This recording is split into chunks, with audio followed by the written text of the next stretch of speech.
So,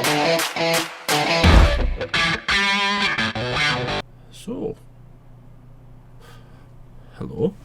Welcome to episode. What episode is it? 5? 4? 5, 4. Nearly done this for 4 weeks. Something, yeah.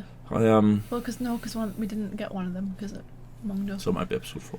Yeah. So we might be doing this for 5 weeks. But we also started with one of these, so yeah, we'll let ourselves off. And I thought, I've just thought there, just thought of the topic on the spot. We have a show called All Things Nerdy, and something that we haven't spoken about that a lot of people consider nerdy is wrestling. Yeah, that's true, actually we haven't. Which you'd think we would, especially now, with everything that's been going on, especially with WWE. I know. So we'll talk a little bit about wrestling. Oh my God. To be fair though, we do. And for those of you who don't know, wrestling is fake. So just keep that in mind. Bear that in mind, yeah. What do we say about people who say that wrestling is fake? That they're a bunch of idiots and don't know what they're talking about. Well, no, the more politically correct response. It's not fake. It's predetermined. Mm-hmm.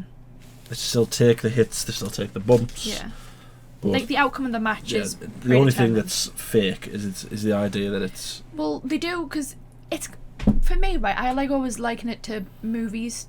It's like movies are fake. Generally speaking, it might be based off of something. And smart people like me, people who are sort of smarter than everyone else, can usually see how the film's going to end. Yeah. Okay. Whatever. Yeah. So movies, it's kind of a similar thing. It's like they're like the stunt doubles, aren't they? In movies, they do the actual like trick, like the flips and the punches and all that stuff. Yeah. But they know who's going to win, and they don't really choreograph it, but they go over spots and stuff that they want to do. Some wrestlers do. Some wrestlers choreograph every single move. Some go over every move. Some of them just go, I want to do this and this. We'll kind of just improvise in between. But I feel like it's never as good when you can always tell when that's the case. It's always a short match when that's the case, isn't it? What, when they do it? When they improvise it, unless they have unless they have a lot of really good chemistry and they know each other really well. Yeah, the matches that tend to be better matches are the ones that have been like completely planned out, probably like months in advance. Actually, the ones that like the best 4 matches that have ever existed, in my opinion, which is the Omega Okada. Let's call it a saga. All their matches.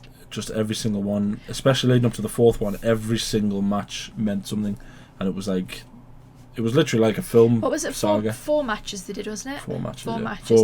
The 4th one was Omega won the IWGP title, which was great.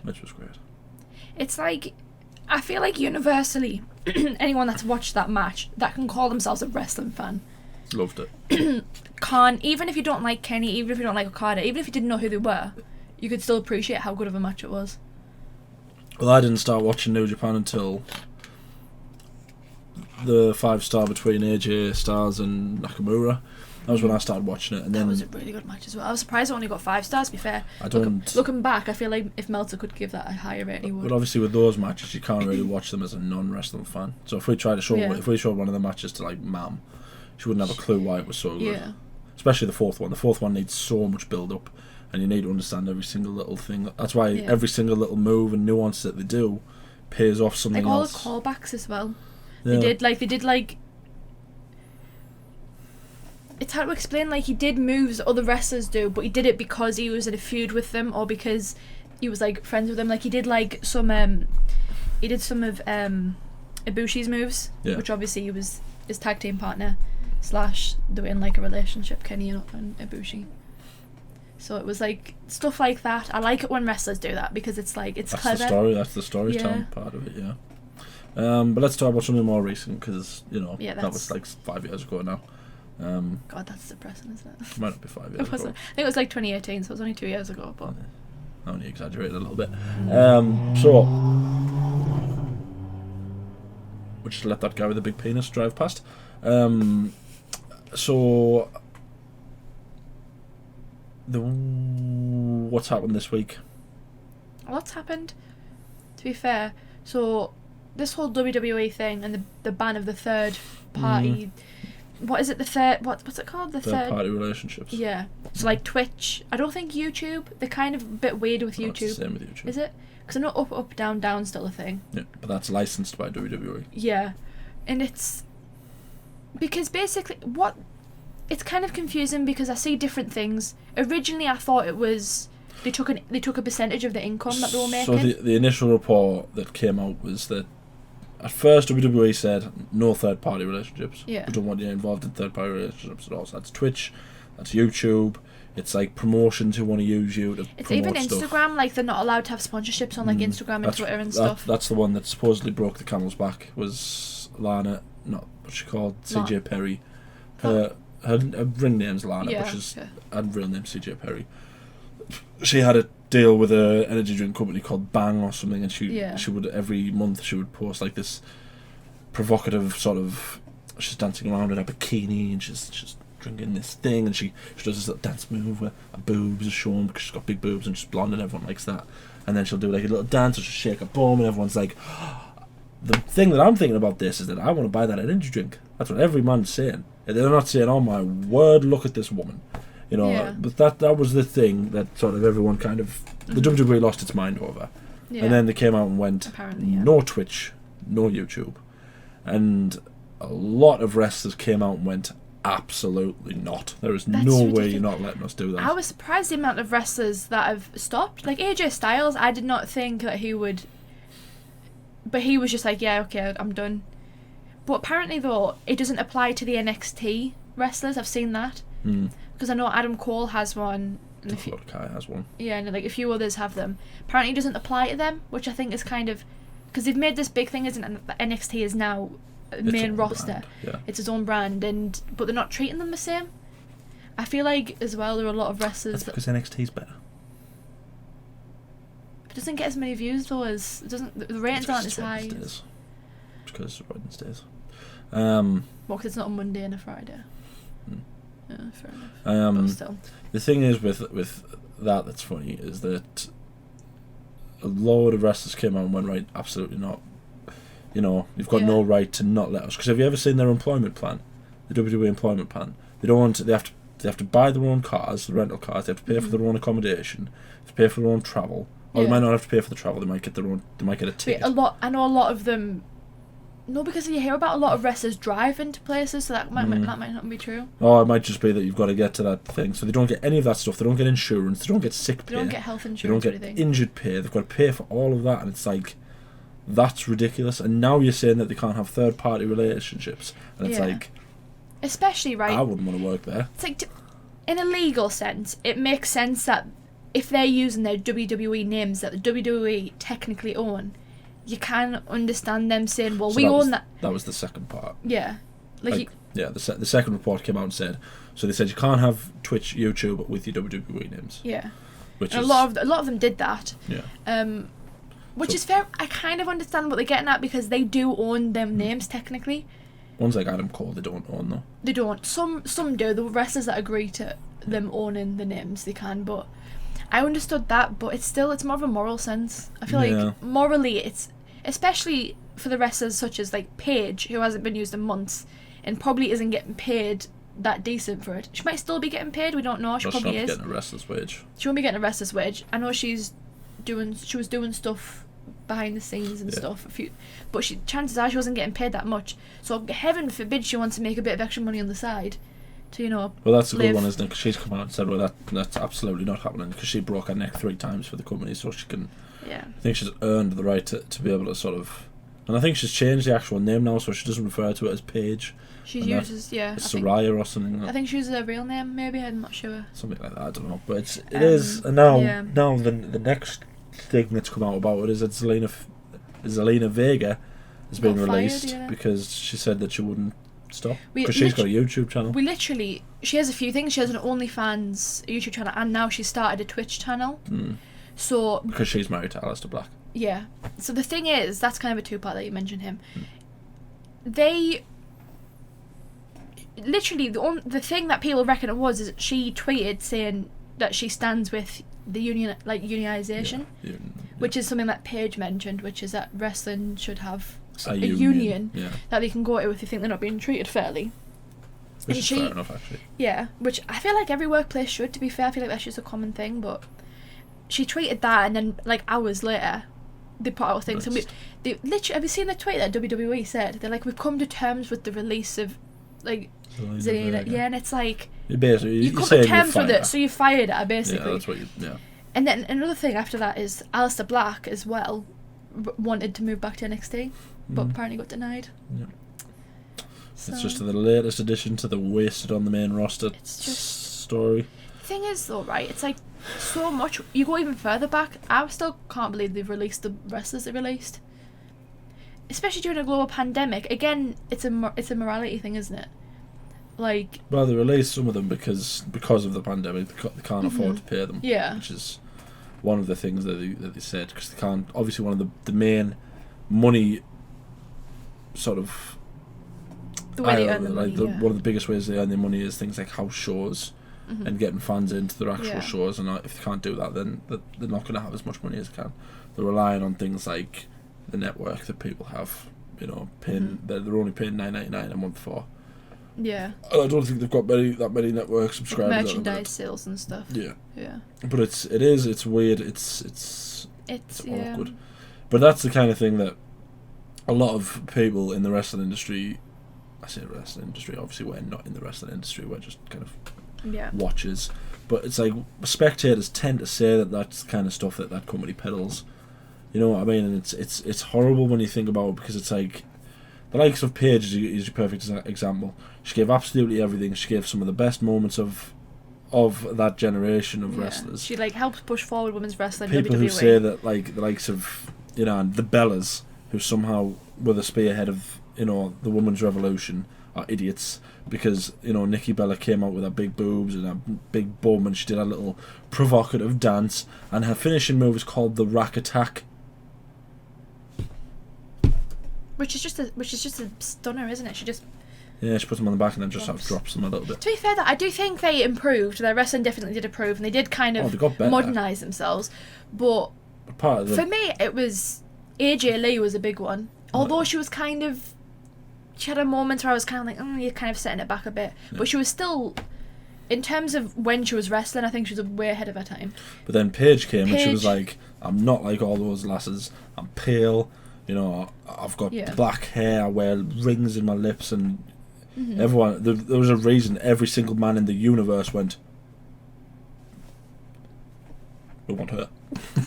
We don't want all the rest of them. She literally won the Divas title on her debut at the main roster, which was crazy. Oh, I know I don't like that, but looks like an earring. I just don't like the fact they call them Divas. They used to. They don't now, but they used to. Yeah, that was it is, and it's weird. You feel sorry for Paige. I feel sorry for her. Yeah, I felt bad watching that clip of her crying about her and stuff. Yeah. Like I said, it's sort of like I say, that's what the WWE is supposedly like. It's what Vince McMahon's like. And that's just the landscape of. I mean, when you think about it nowadays, what does the WWE have? That's sort of like, because everyone will say that we're saying this because we're both AEW fans. Oh no, I watch loads of wrestling, to be fair, so that's wrong. Yeah, like I say, I watch loads. WWE, AEW. Sorry, I know it's a controversial thing. You're supposed to hate one, love the other. No one cares anymore. Impact occasionally, not so much now.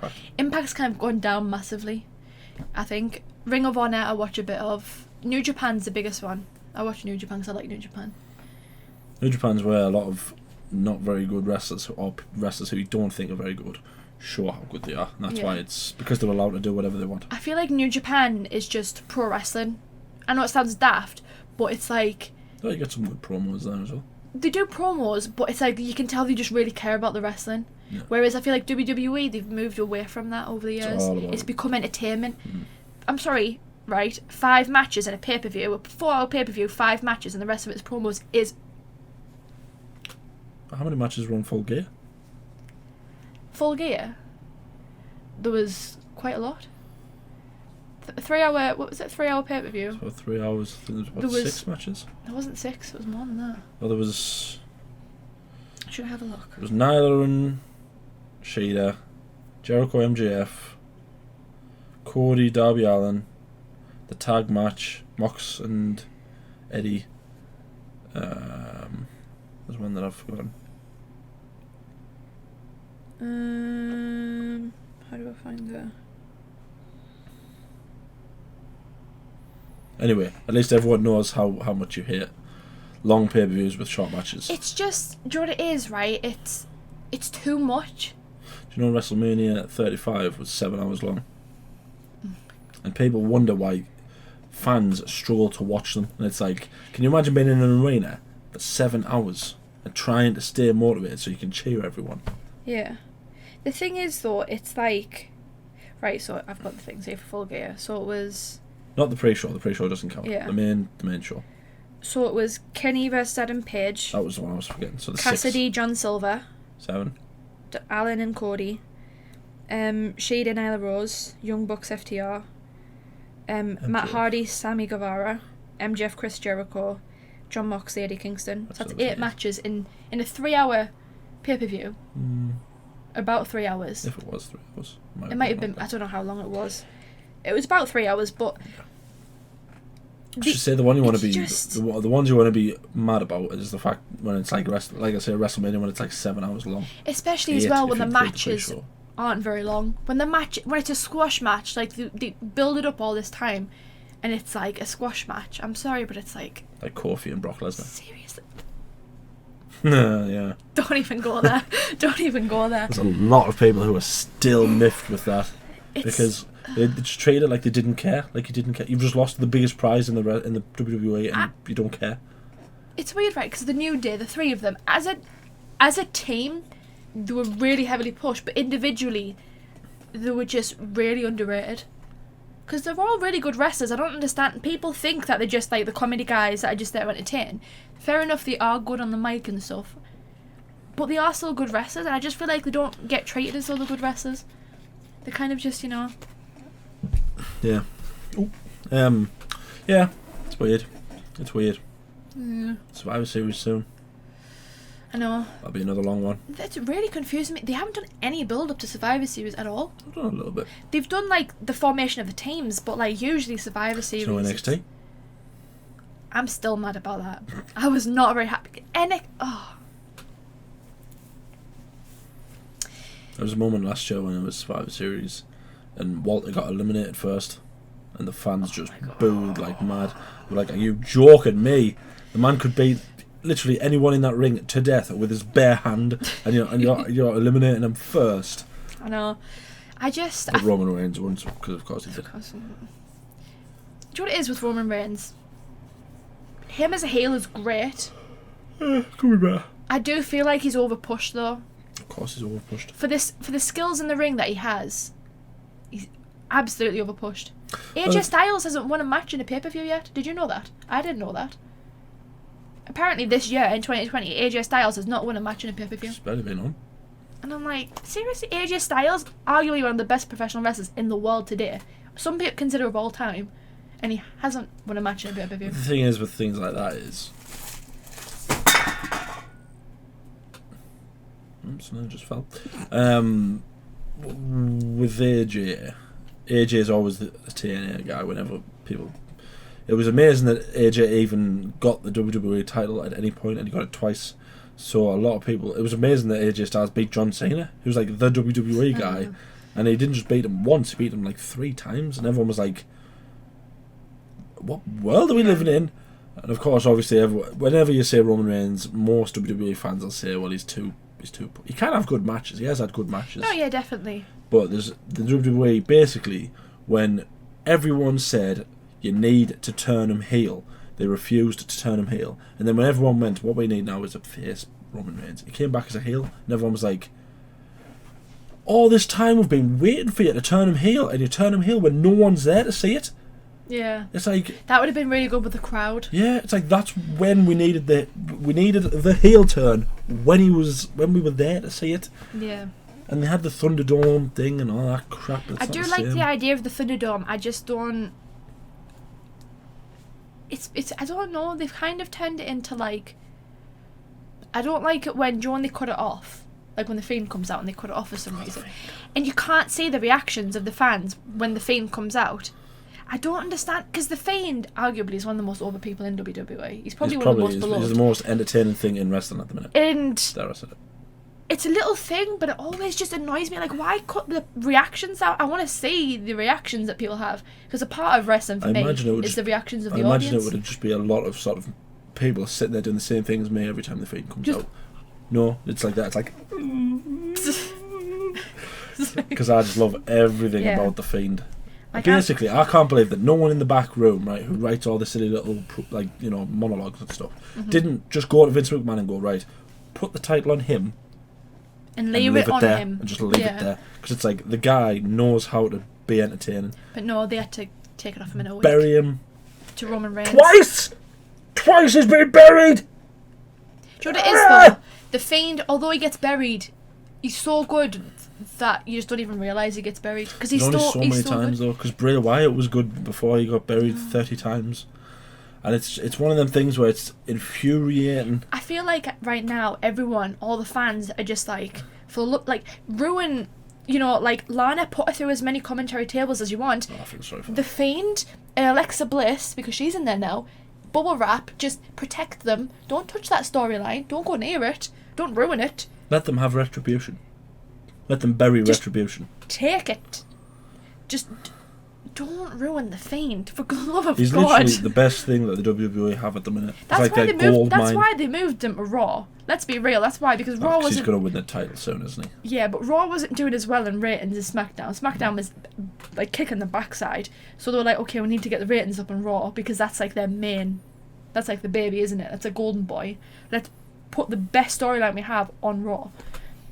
So it's like. Did you see Alexa Bliss got engaged yesterday? I did. That was very nice. It's cute. After a year, like, which is a bit. Well, people are different.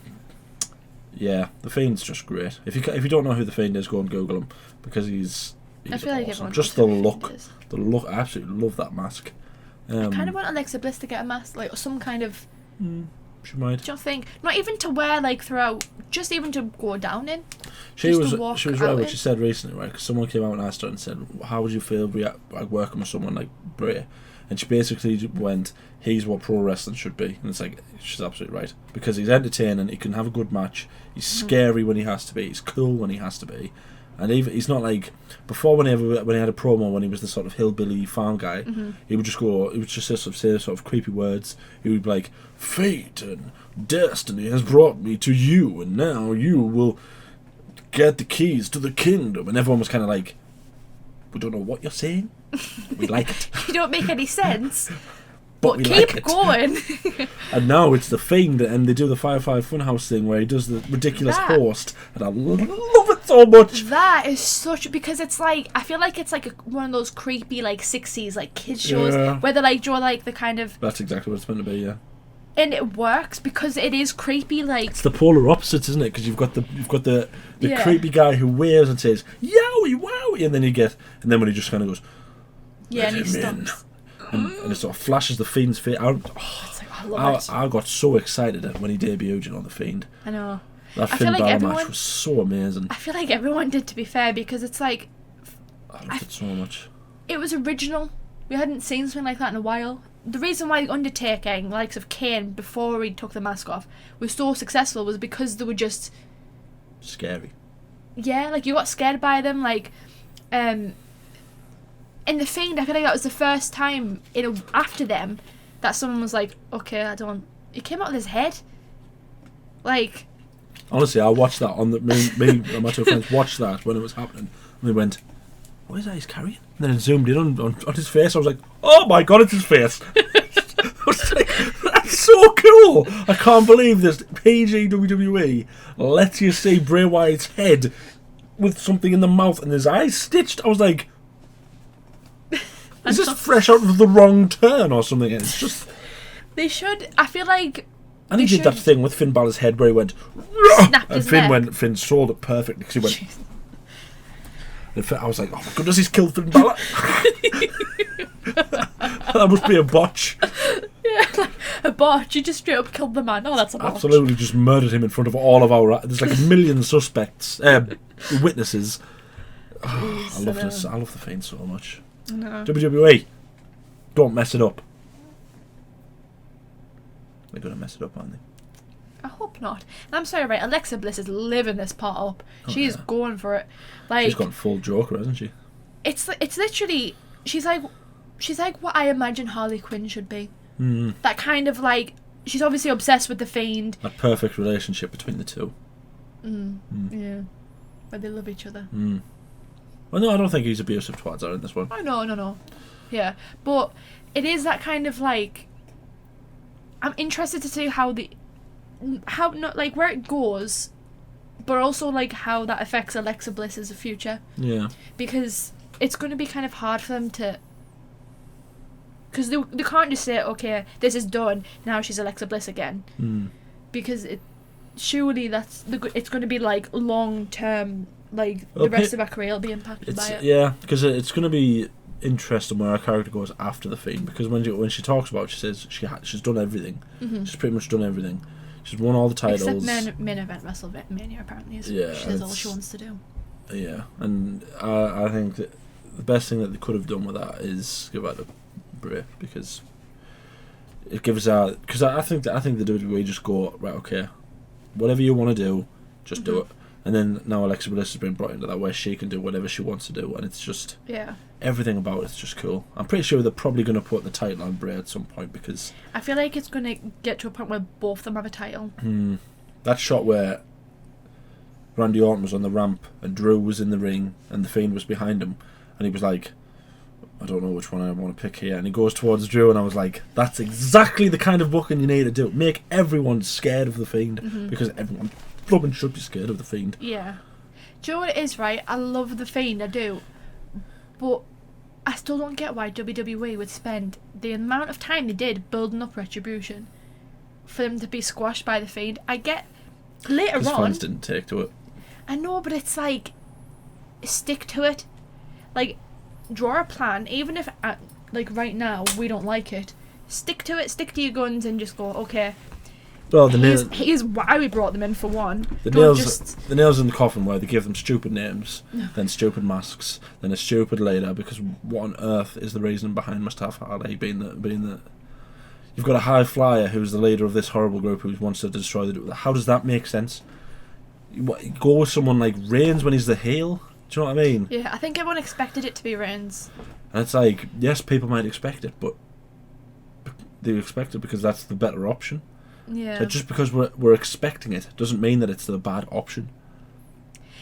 I feel like there's a lot of that in professional wrestling, especially lately. People, predictability equals bad, but that's not sometimes being predictable is good, because if we go into it going, oh, I hope Roman Reigns beats Jey Uso because he should. It's like, that's not bad. That's just us going, he technically should beat him. That is a good example, because no one went into the match going, all right, Jey Uso is going to beat Roman Reigns for the Universal title. It's like, obviously Reigns is going to win. But it's not a bad thing, because the match was still good. Because she did it properly. And we were still happy with the result, because it was like, okay, it made sense. It's exactly what you should be doing with Reigns at this point. And it's just, I don't get why people are like, oh, it's just predictable, isn't it? It's like, well, if it wasn't predictable and Jey Uso beat... I keep on going to say his name wrong. Jey Uso? I keep on going to say his name wrong, it's really annoying me. Why? Jey Uso, I keep on pronouncing... I'm like, it's just a weird thing. I can pronounce it Northern English. Yeah. Jey Uso. I'm trying to say it right, but... if he'd beat Roman Reigns, let's be real, they'd be uproar, because... It would have been the Jinder Mahal scenario. Yeah, it would have just been like... There was no build up to it, or at least not enough for him to go for a title. Yeah. So that's probably the worst thing the WWE's ever done in its history, is put the title on Jinder Mahal. One of the most ridiculous nights of my life was watching that man win the WWE title. You know, the title that was held by Cena, The Rock, Stone Cold, Undertaker. One of the most Bruno Sammartino. lucrative titles in professional wrestling. But arguably the most lucrative title in the professional wrestling, and it was given to a man who had a 2% win average. I just don't get it. They thought, that's a good idea. Why? Because we want to attack the Indian market, and it didn't work. Do it in a better way. Build him up. Make us like invested in him.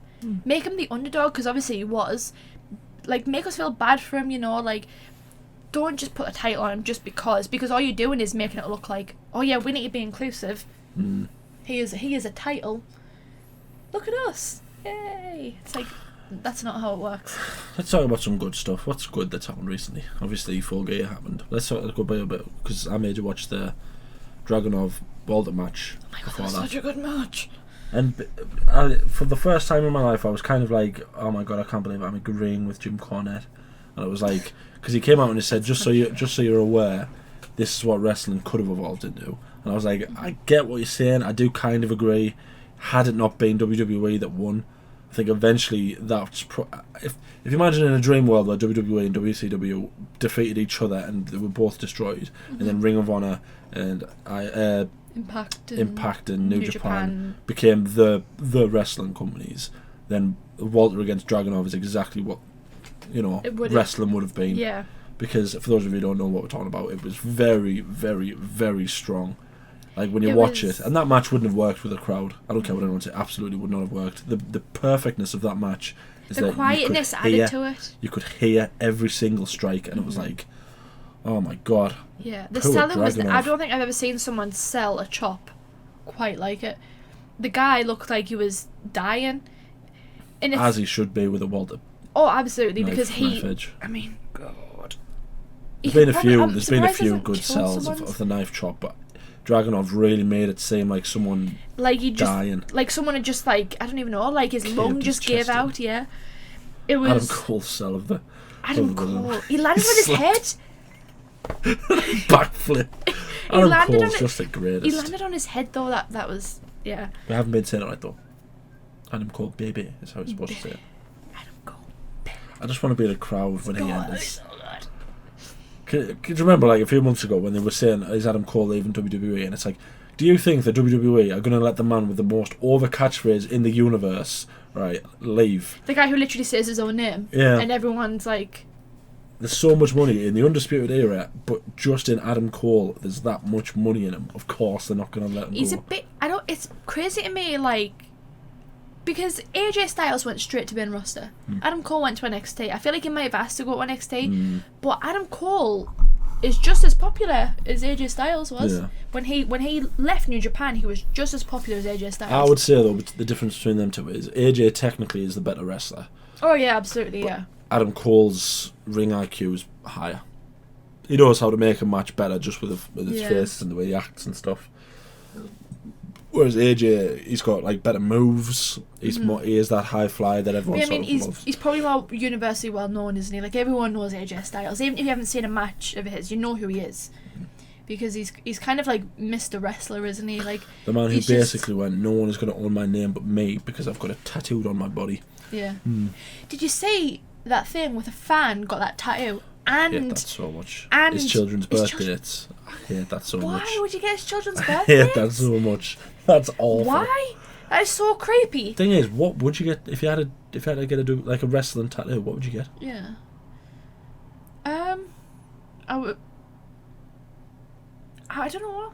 It's kind of weird. Like I'd probably just get the Fiend's face tattooed on my chest, like there. So every time I was asleep, if someone like tried to sneak up on me in my sleep, they would just see the eyes looking at them, and they would be like, "Just gonna leave him. Just Let's go before he ends up accidentally murdering us." Yeah, I feel like I'd get like a catchphrase or something. Adam Cole baby. Like or like I don't even know. I think that's just as bad as the AJ Styles one. I imagine if I went up to... If you got like baby or... No, not even like Adam Cole. I would just get like baby. That doesn't make sense if it's just baby. That just sounds silly. Well, the fans would know. No, I'm sorry. The millions would know. I haven't been editing them in. People are just going to think we're crazy. So the reason we do that is because The Rock, back when he used to do a promo, he would... Don't explain it. No, I'm going to, because I'm the heel. I'm the face, you're the heel. Because back when The Rock used to do his promos, he would go... the millions. And the fans would go millions. Okay. Yeah. I'm sorry, right? The fact that he got that over is crazy to me. And millions. The fact that became a thing. I did it at home. It's just... He couldn't hear me, but I was there at the TV going, and millions! Yeah, no, like 6-year-old Sean. Hear me, Rock, and millions! Yeah. Like, I don't know, what would you get if you had to get a wrestling title? Probably get the Brahma Bull, because The Rock doesn't have it anymore. Or the fit down. I wasn't joking. I'm the Fiend's face on my chest. I feel like I would. That is difficult. What would you get? Maybe like some kind of design of a title or something. Maybe. Like, you know. The old style world heavyweight title, best looking championship that's ever existed. Yeah. I love that title so much. Know. That's a difficult one. It's a difficult one. What's weird, right? Here's a question for you. No, here's a question for you. Who has? Because you know, with every wrestling music nowadays, it's not the same wrestling music, wrestling themes. Everyone has like the beginning, and people will always say if the first 3 seconds of your theme should. If you're going to be over, it's recognizable. It needs to have the first 3 seconds, which is instantly recognizable because that's what creates the pop. So who has the best one of all time? Who? Obvious one that everyone will always say. Steve Austin. Stone Cold. As soon as that glass, it doesn't matter if 50 years from now you could walk out with a walker, right? And as long as that glass shatters, people will cheer. Undertaker, the Gong. The dong. Just a big penis just falls. Sorry. The gong. The gong, yeah. I can't believe you said dong. You muppet. Oops. Leave me alone, I'm tired. Yeah, probably that, because that's like there's no one else that has something like that at the beginning of There's a few that they've got that first 2 or 3 seconds where it's just perfect and you always know who it is. Maybe The Rock, because it's just if you smell, and I guess that's as soon as you hear, like everyone knows it's The Rock, don't they? Triple H has a good one. The sort of time to play the game. Do you know, I feel like as well it's the lights on that one. No one else seems to have like the green lights like Triple H. And if you know that it's Triple H, you know that there's going to be a massive long entrance. Because he usually has a big elaborate entrance. Says the Undertaker person. It takes 5 minutes just to get to the ring, and then he's got to do his thing, and then he's got to get in and take his jacket off for 3 years, and then he's got to take his hat off and do the... You think that's long? Okay, if you're going to go down that route, then we have to talk about Goldberg. That's just ridiculous. Oh, Goldberg's entrance is cool. It's cool, but it's like... It gets to a point where you're kind of like, is it too much? It's only 2 seconds. You get the backstage one, then you get the pyro. The pyro's cool as out. His entrance lasted longer than his match with Brock Lesnar. That's because the match with Brock Lesnar lasted 1 minute. The Undertaker's entrance lasts about 3 minutes. Well, no, actually, lasts about 6 or 7 minutes. Because we've recorded sometimes how long that entrance takes. Yeah, but he's the Undertaker. It's true. Who else had a good one? I'm trying to think. Edge has a good one. You think you know me? Yeah, they get like drums. Yeah. Oh my god, his return at Royal Rumble was probably the best one I've ever heard. It's so good. Probably my favourite one just because it's his return. Favorite too. So, what were we talking about? WWE. And most recognisable theme tunes. That's right. Who did I say? I said Edge. Edge had a good one. That was what I was talking about. Royal Rumbles. I'm not sure if Edge's was the best one. It was a good one, but not the best one. I mean, it's my favourite one. Yeah, but you haven't seen all the Royal Rumbles, have you? No, I meant just Edge's like entrances. I didn't mean Royal Rumbles. I just meant his entrance. Because obviously he'd returned and like even though he left a heel, everyone was still like. Oh, he left a face. Do you think? He was a heel in the match, but he wasn't. As soon as he said the words retire, he's never ever going to be a heel again. I mean, technically he was a heel. That's what I meant.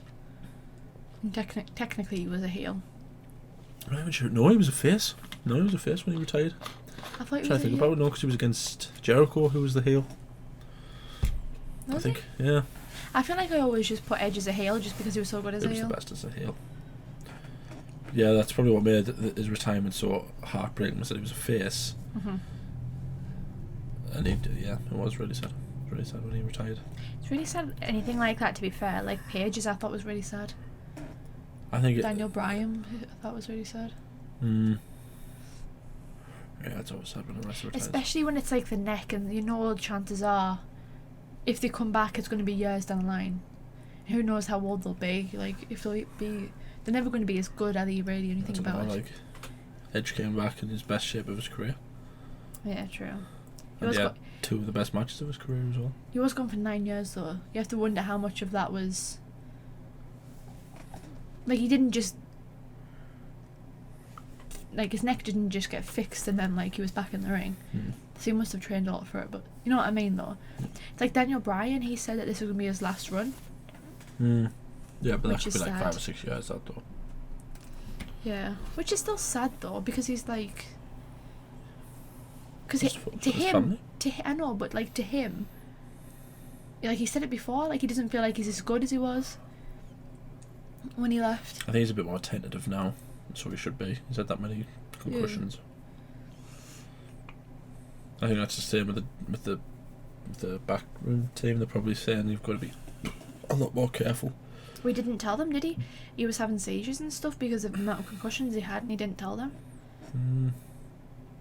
Because I think if the WWE had another like Chris Benoit scenario in this day and age, it'd probably end their career, end their company. Yeah. God knows that wasn't a good day for them or wrestling. You know, it's been 15 years today since Eddie Guerrero died. Oh no, so sad. Eddie Guerrero was so underrated in my opinion. I feel like now everyone realises how good he was, but at the time he wasn't like one of the big guys, was he? Which is sad because he was so good he was such a good wrestler. Can you believe we never got Shawn Michaels against Eddie Guerrero? Can you imagine that match though? I don't feel like they would have, again though, that would have been a match that to people watching wouldn't have been that good, but now, like looking back at it, it would have been amazing. It would have been one of those kind of matches. So The Rock and Shawn Michaels. The Rock and Shawn Michaels never had a match. Which is weird considering Shawn Michaels was one of like the biggest heels they had at the time. Which time? At the time. Like during the Attitude Era, when I'm thinking like when Rock was at his very best. He wasn't around then. When The Rock became a face, Shawn Michaels was gone at that point. Was he?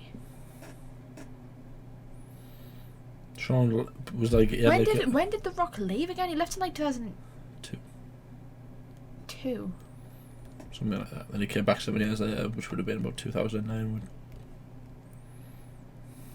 Right. Might have been earlier because he might have came back in 2011, so it might have been 2004 or 2003 when Goldberg came in. That's roughly when he left. To be fair, I sometimes just forget that The Rock left, to be fair. I don't know why. I just blanked those years out. I feel like I always kind of just... Because when you see he left, to me, I always just think, oh, it was probably like a year or something, but it wasn't. It was a while. 7 years. Because he was going away and becoming the biggest acting star of all time. No, well, at that point he wasn't. He is now. Which is crazy when you think about it.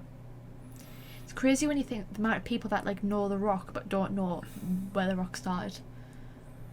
Like they just know Dwayne Johnson, they don't know The Rock. Like it's kind of sad. I feel like that way with movies. Whenever people say whenever someone says like a tweet, they put a tweet out and they say, "I just realised today that this person is that person," and you go, "No, he's not that person. Actually, he was this person way before he was this person." It's like I saw that with Sean Astin. Sean Astin, yeah, and they said the guy from Stranger Things was Doug from 50 First Dates. Yeah, it's like Samwise the Brave did not carry Frodo Baggins up Mount Doom. To be referred to as the guy from 50 First Dates. Yeah. It's just... That's what I mean. It's weird. Anyway, let's talk about wrestling again.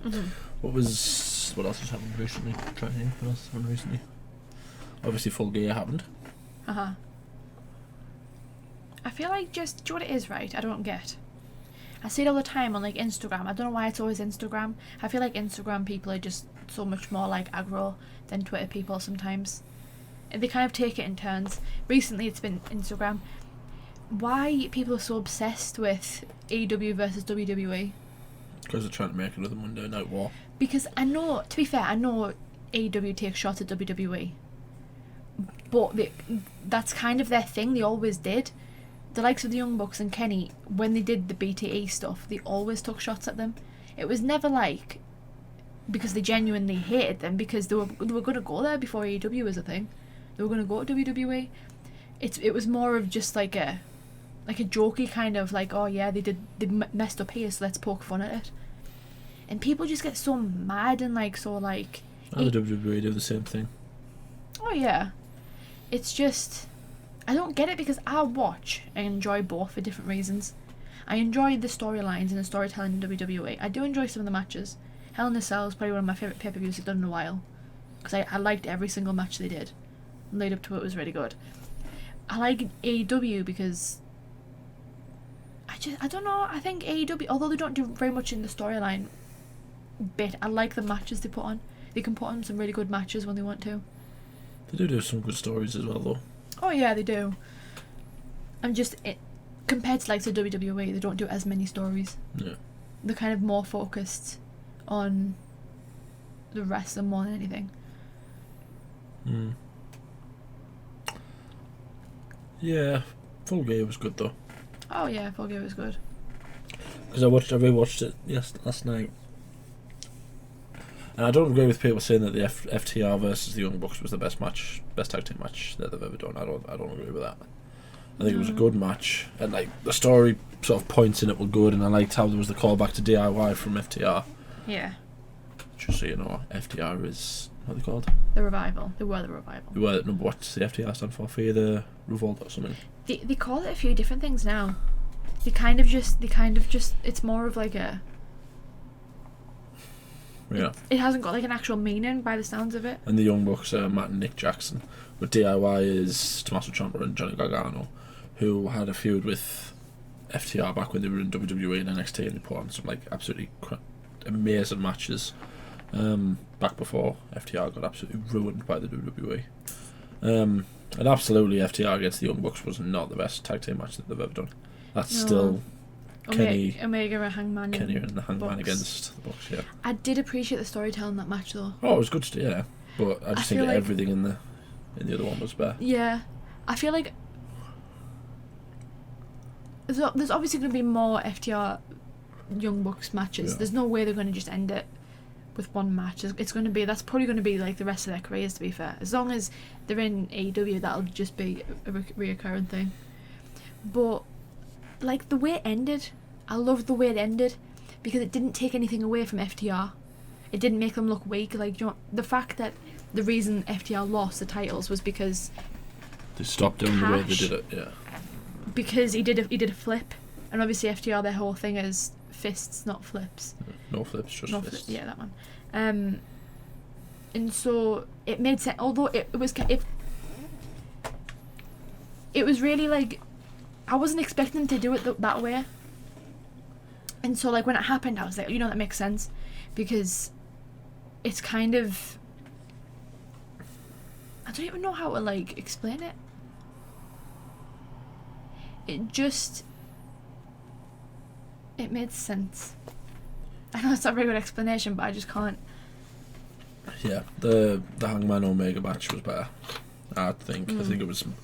Do you think that might have been because there was a crowd there though? I feel like the FTR Young Bucks match would have been. Maybe. It would have added more if there was a crowd there. They should have had a full crowd. I just think the style worked better. The style. I think the story was better because it was one of the best tag teams in the world against two of the best individual performers in the world. And the storytelling was great, and all the moves were cool, and every little spot was cool, and it was cool. I feel like as well, and I did talk to you about this, but I feel like there wasn't that much build to the FTR Young Bucks match than I thought there would be. Yeah. They actually did come out, the FTR guys, and said there wasn't as much build as they would have liked. Yeah. So, because that's the big match, isn't it? That's the match that everyone's been waiting for. Yeah, but do you not feel like though, just there, because I took it like, to me they didn't need much of a build, because just their careers in general was the build. The fact that they were like, that video package of them, of like poking fun at each other, like the Young Bucks like putting that tweet out about FTR when they were the Revival in WWE, they did the Young Bucks pose and stuff, like little stuff like that. They pieced that together, and to me that was like, if you'd been keeping up with the careers, you didn't need a build. I do get though, for the casual fans, it probably should have been more of a build though, because obviously I'm like, with us, it's like we knew, like, oh my god, this is going to be the big thing, but there's just a casual fan that doesn't really know much about either of them. It was kind of just like a thrown together match. Yeah. No, Still I think good, it was. I think it was. It was good. Wasn't the? I'll probably say it wasn't even the second best. I would say maybe the third or fourth, because I've had some absolutely brilliant tag matches since AEW started. Yeah. So I would still put Omega and the Hangman as the best one, though. That's probably their best tag team match, and I'll take something special to beat it for me, because it was all high octane. It was emotional. Every bit was sort of, there was bits that just took you by surprise, like when he kicked out of the golden trigger. Is that what it was called, the golden trigger? The golden trigger. And he kicked out at 1, and it was. I'm still in love with that kick out. I think it's absolutely amazing. Again, though, is that because of the audience? Because to me, it's fair enough he kicked out at 1, but the audience, like, going crazy because he kicked out the golden trigger at 1, just made it for me. That's what I'm thinking. I think later down the line, when the Young Bucks and FTR have a match in front of a live audience, it'll be such a different. It'll be such a different thing, such a different experience. It is that classic thing where the crowd always makes the match. Yeah, they really do, and it's like you don't realise until the pandemic how much that's probably where the Dragunov Walter thing is profited, because that style of match works better without a crowd. Yeah, because you need to hear need to hear every single strike, and it's no wonder that match got 5 stars. I know. And just that's the other one. What was the other one that got 5 stars recently? Another NXT match got 5 stars. Oh, it was Balor against Kyle O'Reilly. Aye. Again, a really good match. That was really hard hitting as well. And you can see the moment where Finn Balor breaks his jaw, fractures his jaw, whichever one it was. Yeah. You can see him later on try to talk, and he just kind of goes, and he's kind of like, oh my god. You sit there and you go, don't talk. I know. You're kind of expecting him. It's like jaw to just fall open. Yeah. NXT, man. I can't believe that Raw and SmackDown still haven't learned anything from NXT. They just know how to tell stories better. It is, right?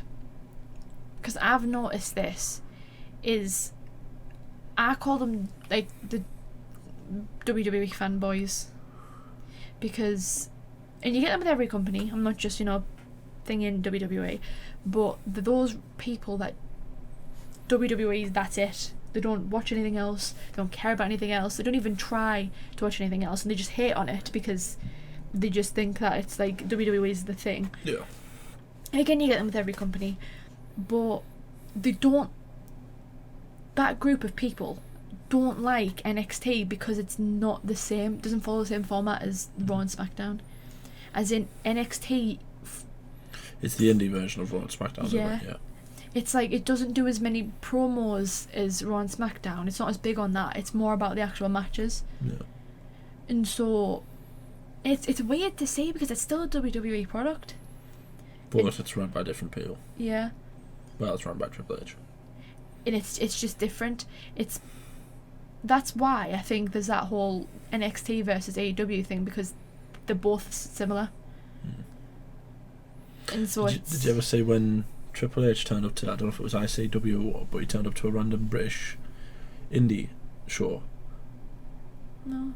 There was like maybe 500 people, and he turned up because Pete Dunne had been, I don't know if he was against maybe Dragunov, but he turned up. I think it was ICW he turned up to, and everyone just went insane. Like, his music hits and he comes out and he stands there and he's got the bottle of water and he does a thing and everyone loses, and it's only 500 people or something like that, but it sounded like there were thousands of people there. That would have been so cool. I would have loved to have been to a place like that. It's just, it is. It's that is the thing with NXT. It's always been the case where NXT puts on better shows than Raw and SmackDown. Raw and SmackDown are 3-4 hours long each as well. Raw's 3 hours long. It's like, am I expected to sit there on a Monday night and watch Raw for 3 hours? It's like, no, I don't want to see it. SmackDown's 2 hours long. And it's like, yeah, I can't be bothered. Again though, I feel like, and I keep on saying it, I like professional wrestling because of the wrestling. To me, promos should add to the wrestling. It should get you excited for the match. It should, get you hyped. It should get you ready for it. It shouldn't take over from the match and be more significant than the actual match. That's why I just don't understand. Obviously, that's a personal preference. There are some people that enjoy the storytelling. probably be, It's because they haven't. Because that's the good thing about with wrestling with you as opposed to me. Because obviously I'm older than Katie, just in case you didn't know that I am actually older than Katie. I'd like to think they think you're older than me, good God. But when I grew up with wrestling, I grew up in the middle of the Attitude Era where yeah, all of the promos were the most important things, and then the matches weren't as important as how big you built them up to be. mm-hmm. Whereas you've grown up in this time, and you didn't become a wrestling, but you weren't a wrestling fan when you were younger. No. You were. Well, you became. I watched it, but I watched WWE, that was the thing. I never really was into WWE. Yeah. You only watched it because I would have been watching it. You never watched it on your own. Because there was nothing else ever on because you were obsessed with it, yeah. But you started becoming a fan with AEW's rise, and it's kind of like that's what you've grown with. Do you know what it was, right? It actually wasn't AEW. It was New Japan. Because it just came up on my recommendations. I thought one of the first matches you watched was the Omega Moxley match. It was, but I didn't get into it because of that though. It was New Japan, and it was, what match was it? It might have been AJ Styles versus Nakamura. That might have been the first match I watched. First match Something you like watched that. for New Japan just so happened to be the same match that I watched first for New Japan. Styles versus Nakamura. Yeah. How? Because it just came up on recommendations. It's a weird coincidence. Might not have been that one then, but it was an AJ Styles one. Because I remember, because he's like in my top 3. Maybe my second one. I kind of switch him and Omega around occasionally. But, yeah, because it was kind of, it was like a flip between AEW and New Japan. Because the reason why I watched that was because I remember you saying that Omega came from New Japan, and I was like, oh, I know what this company is, I'm going to watch some of the matches. Watched some of them. Some of them weren't that great, some of them were really good. Went back, watched some AEW, and then I was getting into it. So it was kind of like a... It's also weird seeing how many people flip. don't think that Kenny Omega could work in the United States. It's a weird world that we live in, that people don't think a man like him who can have matches like he can isn't going to work in the US. I just don't... Or the UK. There are people in the UK that are absolutely obsessed with him. Do you know what annoys me, right, with Omega? It's not about Omega, it's the way fans go on with Omega. He is an EVP of AEW. And he said from the beginning that he, as an EVP, he doesn't want to just be like the big guy. He wants to help put other people over. And he wants to help further the company. That's one of his main focuses.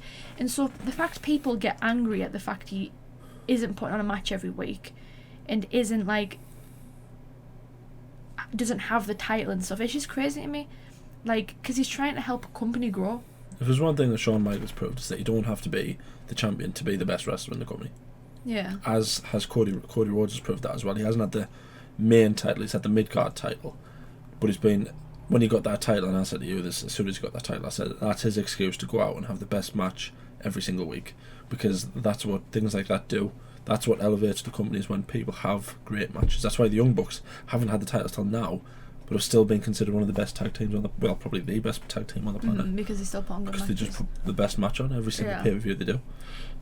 But with Kenny's appeal, the reason the whole thing with Kenny not wrestling, I think his appeal is in that when he does wrestle someone, he doesn't even before they lock up, before they even come into the arena, the other person's profile has been raised because they're against Kenny Omega, and it's like you're about to go against him. Like John, it's probably the thing that pushed John Moxley to the moon and back. Was that feud that he was in a match with Kenny Omega? Yeah. And that's basically what John Moxley's got now, isn't it? He's got that same high profile thing. Yeah. I think the thing is, though, right, is it annoyed me so much because everyone's that New Japan, Kenny is better than AEW Kenny. Yeah. And it's the company hasn't even been around for a year yet. 2 years. No, it's not. It's only just been a year. It's only just been a year. It's been around. Hasn't It it? started in 2019. Did it? Actually, maybe coming up to 2 years in January. Is it 2 years in January? Around that time? First episode date, March 26th, 2001. What? What? What are you looking at? So the first thing was Double or Nothing in 2019. That was the first pay-per-view. Mhm. So yeah, it's been about a year. Just over a year. So anyway, so I was saying, and then like that whole thing where it's like we want the cleaner. It's like let the guy tell the story. Because obviously we were gonna get the cleaner anyway. Obviously that's where it was gonna go. The Hangman and Kenny feud had been going on literally when AEW was started. Let him tell the story and get there on his own. Don't pressure him. I was going to say that's what makes matches like Okada against Omega 4 work, is the long-term storytelling. Yeah. Because if those fans had gotten what they want with that feud, then we would never have had the fourth installment being as good. We probably wouldn't have even had the third or second being as good as they were. But I think that it's that paranoia that people have, that they think that somehow AEW is going to go out of business. It's like it's not. It's like it's growing and growing and growing and growing. Do you know what it is, right? It's the guy that is the CEO / president of it is literally a billionaire. I don't think anyone needs to be worried about them. Money wise, they're not gonna lose money.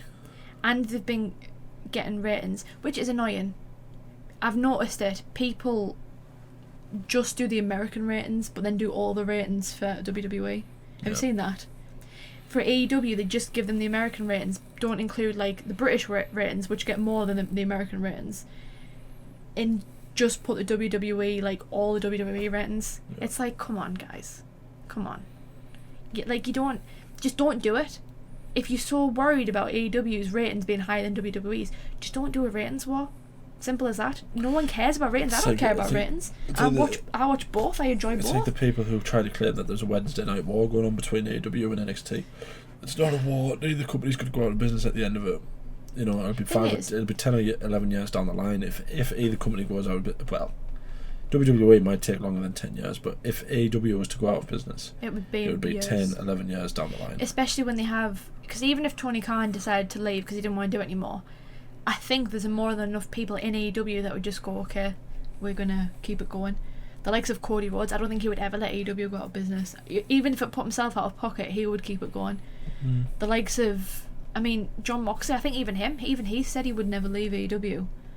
There's so many people that want to see it stay that it would never go out of business. John Moxley said the day AEW goes out of business, he'll hang up his boots. And it's like, well, that's the mentality that it shows you the WWE kind of create with some of its talent. So it shows you he's gone to AEW, he's had an amazing feud with Kenny Omega, and then he's gone on to win the title, and then he's been like the best wrestler in the world because of the promos and that. He's treated like a god in Japan. Have you seen some of the stuff when he went to Japan? Good God, the reaction he got!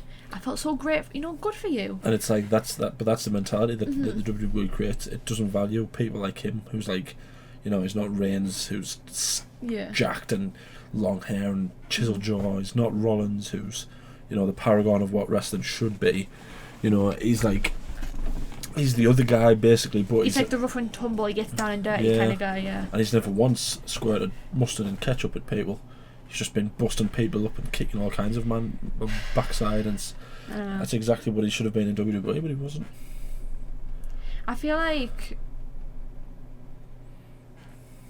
he started out really good in WWE. Well, when he was with the Shield, it was good. But then it just went down, and you can tell because he just turned into a comedy act, and you could tell he was trying to do what he could with it. But like I say, I don't get why WWE should never ever do comedy because it just doesn't work. It never ever works. Unless it's like natural, unless like it's just genuine in their personality, then fair enough. Yeah, the WWE should never do comedy. Yeah, but like, do you know what I don't like? That whole. Because it came from WCW, that whole AEW is stealing WWE wrestlers because they're not stealing WWE wrestlers. Yeah, I know. I don't get that. I don't get why people get so worked up. One of my friends is a proper WWE fanboy, and he always says AEW that I give TNA grief. Oh, it's not TNA, sorry, it's Impact. Impact, yeah. I always give Impact grief because they get WWE wrestlers and take them and make them good, and AEW is now doing that. I was like, no, what they're doing is they're going, so you were at WWE, you can come here and do whatever you want. And why on earth wouldn't they do that? It's like people like Miro or Rusev, like an insanely talented wrestler who's wasted in WWE, it's like, why wouldn't you go, oh my god, he's a super talented wrestler, I'm going to have him. The thing is though, right, it annoys me, they're not stealing the wrestlers because they're not offering them contracts while they're still under WWE contract. Yeah. They've already left WWE and just going, by the way, if you want to come here, good, but you can go anywhere else. Like, yeah. It's just, it annoys, because it's like, if we're going down that road, WWE is just made up of ROH and Impact wrestlers, New Japan wrestlers. If you're gonna go, there hasn't been a WWE grown wrestler since Randy Orton. If you're gonna get really petty with it, then why shouldn't people? Seth Rollins was in ROH. Mm-hmm. Daniel Bryan was in ROH. That's probably where he was. AJ Styles has worked in every single company there's ever been. Good God, like. That's what I mean. Half the wrestlers have. There hasn't been a proper homegrown talent since. The wrestlers, I don't know if people notice, and I feel like this is the WWE mindset. They go to other companies. They go to the company they feel like they can do best at. It's like, that's just how it is. That's how real life is. It's like if you're going to Costa Coffee. I don't know if they have it in America. Do they have it in America? We have it in here. Anyway, they go there to like a coffee chain. One of the, like people that are serving them there 1 week. The next week, they move to Starbucks because they get paid better. It's like, you're not going to go, traitor, and start calling them. Like, that's just silly. No, you're not. It's like, let them go where they want. If you like them as a wrestler, follow them there. There's nothing wrong with that. Yeah. It's just it's like, come on. Yeah. So we'll leave it there. That's been our wrestling podcast. Mm-hmm. We didn't even talk about New Japan or anything. I know. Impact, Ring of Honor or anything like that. I don't care about Impact. Yeah, I don't. I hate it. I've always hated Impact. I should say AEW needs to get the women's division together. This is another one of them things where you've been defending it. I haven't. You've always defended the women's division. No. You've always defended it. I defended it when AEW first started because I didn't think it was that bad. As time's gone on, and they clearly just aren't doing anything with it. Oh yeah. It wasn't very good when they started, and it wasn't very good, and it's not very good now. Do you know what it was, right? When they first started, I just thought, oh, maybe they're just taking the time. Maybe just because they're focusing so much on the, like, tag team divisions and stuff. Maybe they're just kind of waiting, or because they're just waiting to, like, get the talent over. But now it's like, okay, it's been a year. Give them some storylines. Stop pulling a face. Because it's true. The women's division still put on some good matches in the beginning. The women's division, i.e. Nyla Rose and Riho. Yeah. And now Nyla Rose and Shida put in some good matches. There were still some good matches here and there. They didn't have that much. They had some storylines, but it wasn't like big storylines. Now it's just like. Here's Brandy Rhodes occasionally. Yeah. Anyway, we're leaving it there. I just want to say that. We'll leave it there. Let us know if there's anything you want us to talk about in the next podcast.